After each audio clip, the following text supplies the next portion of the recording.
Lashed, popularly known as Police Bazar, witnessed tension on Monday as officials from the Shillong Municipal Board, supported by the police, carried out an eviction drive targeting unlicensed street vendors. The drive began at 9 a.m. and led to confrontations with several hawkers refusing to move. It was only after police intervention that some vendors agreed to vacate. A few vendors also got into verbal arguments with the officials. Some female hawkers were seen in tears as they were asked to pack up and leave. SMB officials checked licenses and those without valid documents were asked to vacate the area. Rangad, leader of the Meghalaya and Greater Shillong Progressive Hawkers and Street Vendors Association, criticized the drive, calling it illegal. She said the association would not accept forced evictions and demanded that the proper legal process be followed. The Shillong Municipal Board here in Police Bazar, also known as Lashed, are evicting the hawkers that have set up shops here in Police Bazar. Now I'm being joined by Rangad, who's always been at the forefront and leading in terms of the hawkers. Ma'am, firstly, this whole eviction process, why is it we're seeing so much of protest? So, as you know, the Meghalaya and Greater Shillong Progressive Hawkers and Street Vendors Association have been at the forefront of ensuring that the Street Vendors Protection of Livelihood and Regulation Act 2014 is implemented in Meghalaya. In fact, they never implemented this till we moved court. We fought a long battle of 7 years, and in 2022 the verdict was that yes, the state has to implement this law, and as per that law we will look at the protection of livelihood and the regulations. Now, as per law, they're supposed to have a town vending committee where more than 40% at least of hawker representatives are there. Now, we cannot constitute a town vending committee till we know how many hawkers there are, because it has to be then an election process of sending members there, right? So, but we agreed to having a provisional town vending committee, and that was set up with a notification of 13th December 2022. We pushed it, and this provisional town vending committee has set tasks. One is to do an in-situ survey, which means that you walk on the streets and you try to geotag, you look at the people, because only by moving on the street you will know who are the genuine people who are there. You cannot have a system of telling people if your hawkers come to municipal office, anybody can go and claim, right? So we insisted on an in-situ survey, which took place. It took very long, and in fact our association is the one that helps the authorities to conduct this. Now, after the in-situ survey, there has to be a system of claims and objections, because when they're doing the survey, they capture everyone, and that's the way it should be done. But there will be people who try to take advantage, who, knowing that there's a survey, they come just 1 week and set up shop. So in the claims and objection process, we started looking at the names that have appeared, and in fact they kept saying that there's a first list, there'll be a second list and all that. So we were looking at this first list, and we also among our own members realized that some members cannot get, because we ourselves only pushed for those provisions there also, that there should be only one member from the family. If a family has a person who is in the government having a job, they shouldn't be having a license. And then if you are from the same household, same kitchen, you shouldn't be having 2-3 shops. So we ourselves objected to our own members, okay? And the ones who were fine in terms of all the other criteria of having a proper EPIC, a proper registration with the Hawker Association, all that, they were in the list. Now, when they started preparing the COV or the certificate of vending, our hawkers only noticed that there were some certificates of people who actually ought not to get the certificates. And then they tell us, why didn't you object then? We couldn't object then because they don't know names. They know each other by face. And the digital survey, which was supposed to be there, which captures photograph and everything, and then uploaded on the net so that it's there for public viewing, was a failure from the beginning. We have written more than 5 letters indicating that, look here, your digital survey is not working. But they kept saying, yes, we'll rectify it. Now, if they couldn't look at those photographs, they couldn't object, right?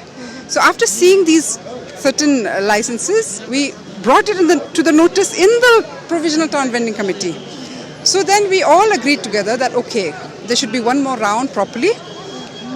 At the time of issuing the COV, members from the association will be there and can check one last time. So on 4th of June and 5th of June, they were there checking, and they found some, which are of people who are staying in hotels and setting up vendor stalls, or from big shops. So they objected, and the people representing the municipal who are there actually just to do the office work set those aside. But they are the ones who later made phone calls to those people and told them to come and collect the license. Now this is unfair. This is subversion of the law. So we wrote a letter to the Town Vending Committee chairperson saying, look here, put a halt to the one on the 6th, which was supposed to continue till the 19th. Let's sort these things out. So that it's not a flawed process, right? But they went ahead anyway. So it made us, the PTVC members, to boycott the meeting of the 9th and the 23rd. We said, if our voices are not heard, what is the point? Now, when we boycotted that, in fact, even in the minutes that we've got later, they had not decided about this eviction today. And it's only the Provisional Town Vending Committee meeting that can decide. This is an eviction. It's not a checking of licenses, because this is not the way. In a crowded place like this, so many people walking around, you're causing a real law and order issue and chaos. So, in fact, we were the ones also who have said that after you have the licenses, the people who don't have will not sit anymore.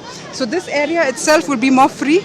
Now the smaller vendors, that's a really small one, selling kwai, selling water, they can be respaced in some of the broader parts. They can be given a space, you geotag, they'll not move from there.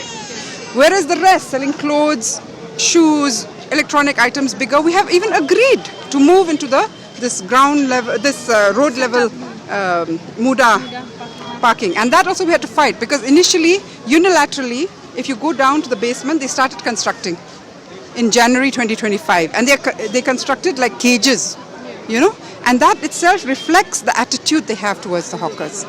So we refused that space because it's unsafe for both hawkers and buyers. And they never placed in front of the PTVC the plans, neither the expenditure, which is illegal. And yet, in good faith, this association went along with the government and said that as a pilot, after issuing of COV and a proper claims and objection, we will move.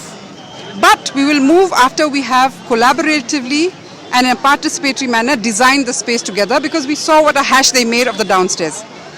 But now, just because we objected to something illegal, that they were giving these licenses to people who shouldn't get, and we realized that some who were captured by the survey, whose names have come out on the list, who are genuine hawkers, who've been here for 20 years, 30 years, they didn't get the license. So now there is an issue, right?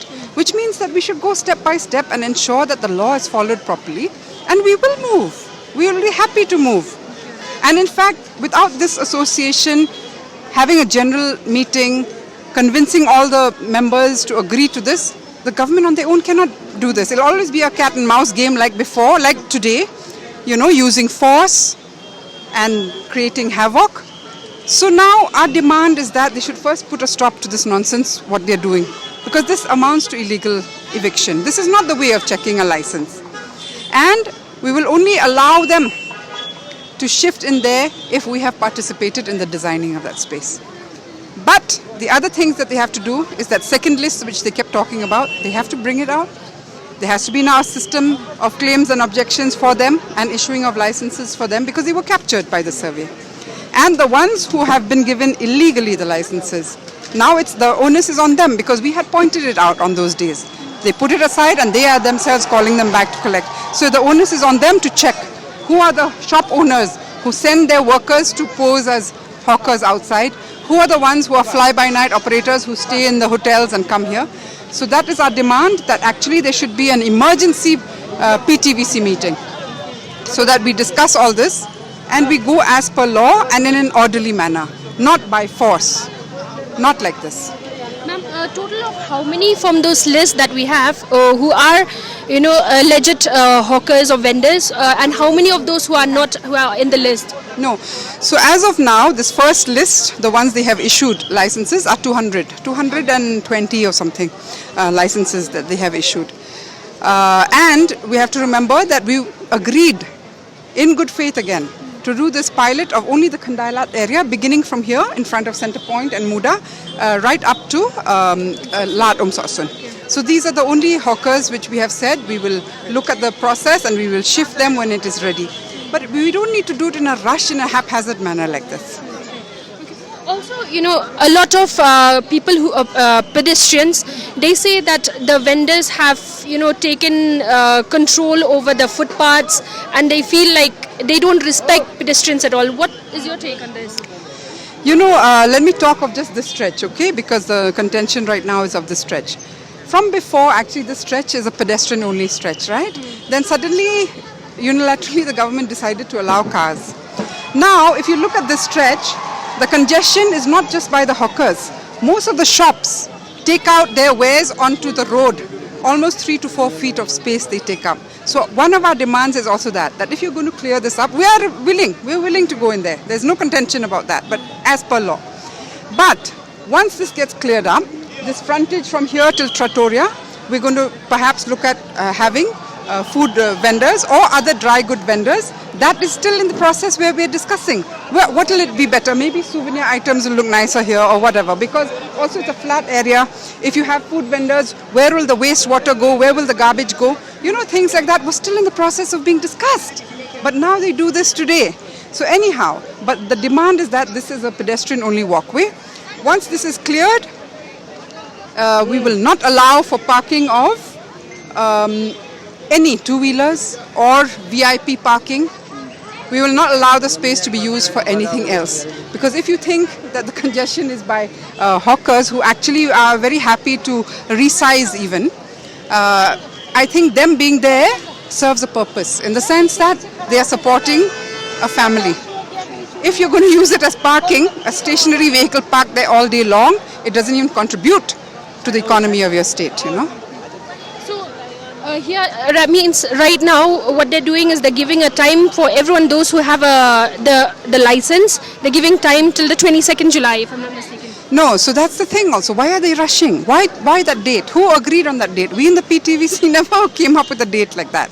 We said do it properly. No, even if you're going to construct there, you have to ensure there's storage space, you have to ensure there's proper toilets, you have to ensure there's a proper creche. And the space has to be well lit, it has to be safe for both hawkers and the ones who come and buy. Now, how long that takes to construct something proper, let's take that time. Why rush? So, this date also is just something they just came up with, I don't know why. Perhaps because the Urban Affairs, I think, is answerable to the court at the moment on some case which is to do with traffic and congestion. But you see, even on traffic and congestion, the focus should have been that this city does not have a properly functioning public transport system. Schools are refusing to have school buses. There's so many private cars. I know for a fact that when people go and drop their children, 2 cars leave from the house because one goes and permanently parks in front of the school and the next car takes that person away so that they don't miss that. All our roads have been made into one way because one side is all parking. All the localities, all the major roads.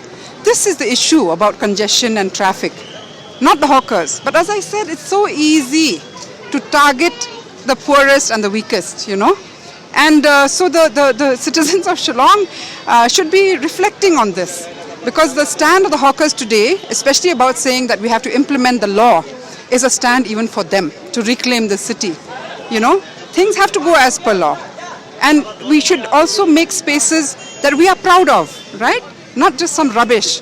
So actually the citizens of Shillong ought to be joining this movement of reclaiming Shillong for everyone. The eviction drive, conducted in the presence of magistrates and police, comes after a June 21st order by the state government, which designated the upper level of the Meghalaya Urban Development Authority parking lot as a vending zone. The first 200 vendors are to be accommodated there. The MGSPHSVA also submitted a memorandum to the Urban Affairs Department demanding the eviction drive to be stopped.